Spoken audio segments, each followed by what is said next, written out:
भर्गो देवस्य धीमहि धियो यो नः प्रचोदयात्।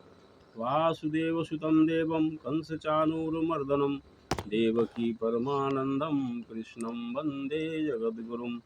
ओम कृष्णाय वासुदेवाय हरे परमात्मने प्रणतक्लेशनाशाय गोविन्दाय नमो नमः। गोविन्दाय नमो नमः। वन्दे राधापदाम्भोजं ब्रह्मादिसुरवन्दितं यत् कीर्तिं कीर्तनेनैव पुनाति भुवनत्रयम्। पुनाति भुवनत्रयम्। करारविन्देन पदारविन्दं मुखारविन्दे विनिवेशयन्तं वटस्य पत्रस्य पुटे शयानं बालं मुकुन्दं मनसा स्मरामि। श्रीकृष्ण गोविन्द हरे मुरारे हे नाथ नारायण वासुदेवा। जिह्वे पिबस्वामृतमेतदेव गोविन्द दामोदर माधवेति। गृहे गृहे गोपवधूकदम्बा सर्वे मिलित्वा समवाप्ययोगम्। पुण्यानि नामानि पठन्ति नित्यं गोविन्द दामोदर माधवेति। गोविन्द दामोदर माधवेति। श्रीकृष्ण गोविन्द हरे मुरारे हे नाथ नारायण वासुदेवा। हे नाथ नारायण वासुदेवा। सभी भागवत प्रेमियों को राधे राधे। आइए आज पुनः आम्र पल्लवों के साए में बैठकर हम लोग भागवत रस का पान करें। हम लोगों ने देखा कि कंस के कैद खाने में ब्रह्मा, शिवजी, सभी देवतागण, सनकादिक ऋषि, नारदादि सभी देवता आए और उन्होंने भगवान की स्तुति की। उसके बाद वे सब देवकी की भी स्तुति किए, क्योंकि जिस माँ के गर्भ में भगवान हो तो जो भगवान की माता की उपाधि इनको मिलने वाली है, ये कम बड़ी बात है क्या। तो सबने देवकी की भी स्तुति की और देवकी को आश्वासन दिया कि आप भयग्रस्त मत होइए, कंस आपका कुछ नहीं बिगाड़ने वाला है, आप निश्चिंत रहिए, आपके गर्भ में भगवान स्वयं है, स्वयं उनकी आपकी रक्षा करेंगे, इसलिए आप तनिक भी चिंतित मत होइए। ये सब आश्वासन दे करके सभी देवशक्तियाँ वापस लौट गई। अब वह दिन आ गया, धीरे धीरे वह समय भी आ गया कि जब वह भगवान कृष्ण इस धराधाम पर अवतरित हो रहे हैं। ये बड़े सौभाग्य की बात है। तो उस रोज़ जब भगवान का प्राकट्य होता है तो प्रकृति भी अपना श्रृंगार कर लेती है, क्योंकि धरा को भगवान की पत्नी कहा जाता है। तो जब पति को आना हो तो पति श्रृंगार करते ही है, इसमें कोई गलत बात नहीं है। तो धरती माता ने भी अपना श्रृंगार किया।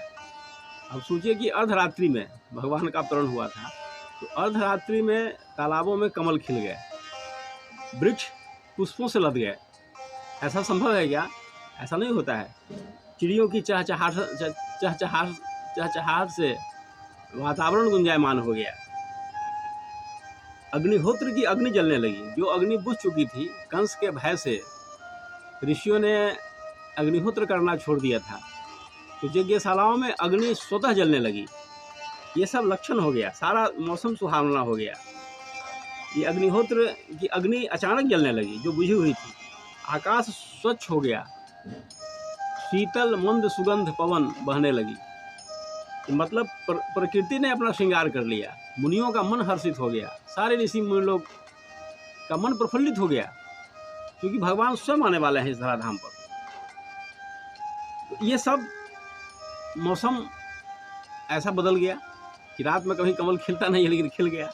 भगवान के स्वागत के लिए सब तैयार थे, प्रकृति भी और देव शक्तियाँ सब स्वागत कर रहे थे, भगवान के आने का इंतजार कर रहे थे, सब स्वागत में तैयार थे। धरती तो बिल्कुल सज धज गई थी।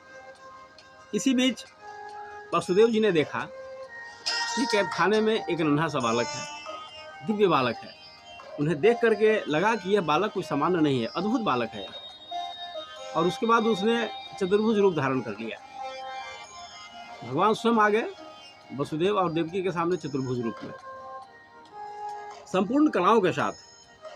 तो वसुदेव जी और देवकी ने भी भगवान की स्तुति की। भले लौकिक दृष्टिकोण से उनके पुत्र हैं, लेकिन है तो भगवान। तो भगवान की स्तुति की उनके माता पिता ने, वसुदेव जी ने और देवकी जी ने।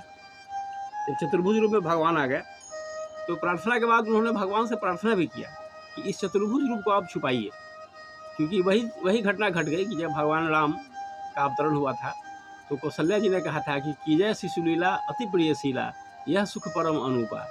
कि आप बच्चे हैं, भगवान तो भले हैं लेकिन हमारे सामने तो बच्चे हैं। तो बच्चे का जन्म होता है तो बचपन का स्वरूप ही अच्छा लगता है, इसलिए आप कीजय शिशुलीला, यही चीज़ कहा देवकी जी ने, वसुदेव जी ने, कि आप भी शिशु के रूप में परिणत हो जाइए, चतुर्भुज रूप को हटाइए, ताकि दुनिया देखे, दुनिया जाने कि एक बच्चा सामने आया है। इसलिए अपने चतुर्भुज रूप को आप छुपा लीजिए। और भगवान ने ऐसा किया भी। भगवान ने देवकी जी को और वसुदेव जी को उनके पूर्व जन्मों की स्मृति दिलाई। हम लोग पूर्व जन्म में क्या थे ये तो हम नहीं जानते हैं। भगवद गीता में आया है कि बहुनी में व्यतीतानि जन्मानि तब चार्जुन तान्य हम वेद सर्वाणि न तुम वेद परम तप। हे अर्जुन, मेरे और तुम्हारे अनेक जन्म हो चुके हैं, लेकिन तुम्हें याद नहीं है। भगवान कहते हैं कि मुझे सब याद है। उसी तरह से देवकी जी ने और वसुदेव जी ने पूर्व जन्मों में क्या किया था, क्या थे, उन्हें स्मरण नहीं था। तो भगवान ने उसने स्मरण दिलाया। क्या कहा उन्होंने कि स्वयंभू वनवंतर में आप दोनों कृष्णी और सुतपा के नाम से थे। आपने बहुत बड़ी तपस्या की थी उस ज़माने में, बहुत कठोर तप किया था और वरदान में पुत्र मांगा था।